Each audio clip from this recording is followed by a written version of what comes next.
Jim Allenby grabbed his first 5-wicket haul of the season as the honours were just about shared on the opening day of the LV County Championship match between Glamorgan and Essex in Swansea. James Foster won the toss and decided to have a bat first, and Tom Wesley was soon celebrating signing a new deal with the county with an array of fine shots as he batted as if he was still in 50-over mood.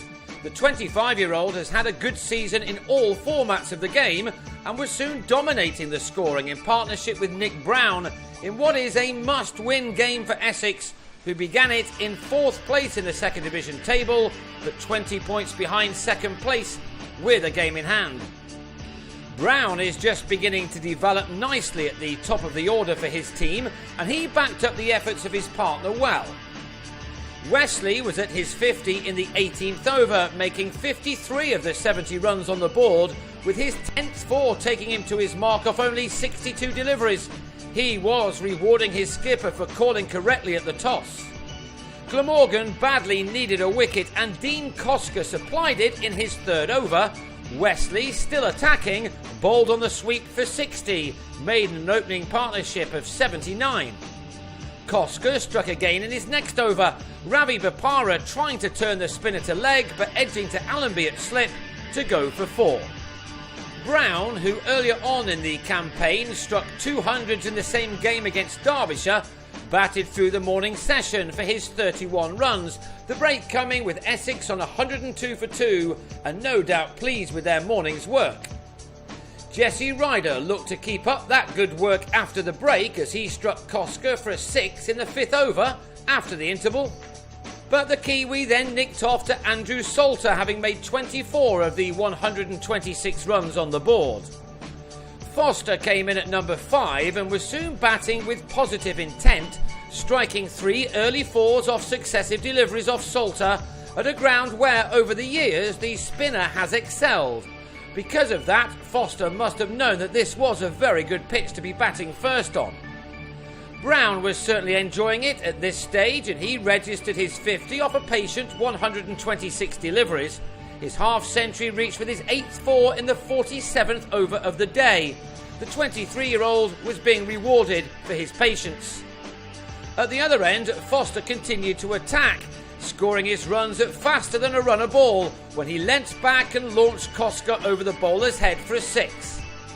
The partnership between the experienced keeper batsman and his young opener was ensuring that this was another session to belong to the visitors, who were enjoying themselves by the South Wales coast. In 19 overs together, these two added 70 runs, Foster making 39 of them off 51 balls. James Harris, having been hit all over Lords by Nottinghamshire on the previous evening, was back at his old club on loan from Middlesex, and he broke through by having Foster taken behind by his opposite number Mark Wallace.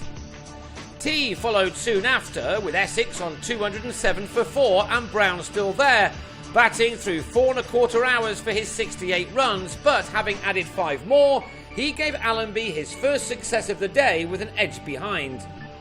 Allenby struck again in his next over, Greg Smith falling in the same manner with just a couple of runs to his name. From 196 for 3 before the fall of Foster, Essex had now slipped to 224 for 6, but with Ryan Tender-Scarter continuing the positive approach by belting Koska over the top for a 6, they would still have been hopeful of getting to a good score.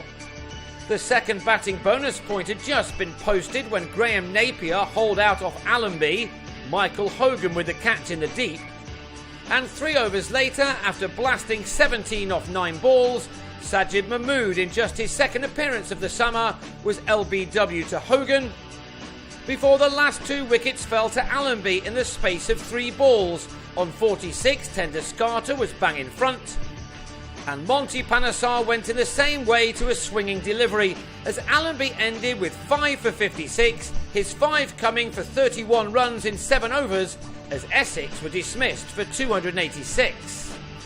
That left Glamorgan with a dozen overs to bat out before the close, and Jacques Rudolph, in great form after a wonderful 50-over campaign with the bat, along with Will Bragg, dealt with 9.5 of them in scoring 23 runs.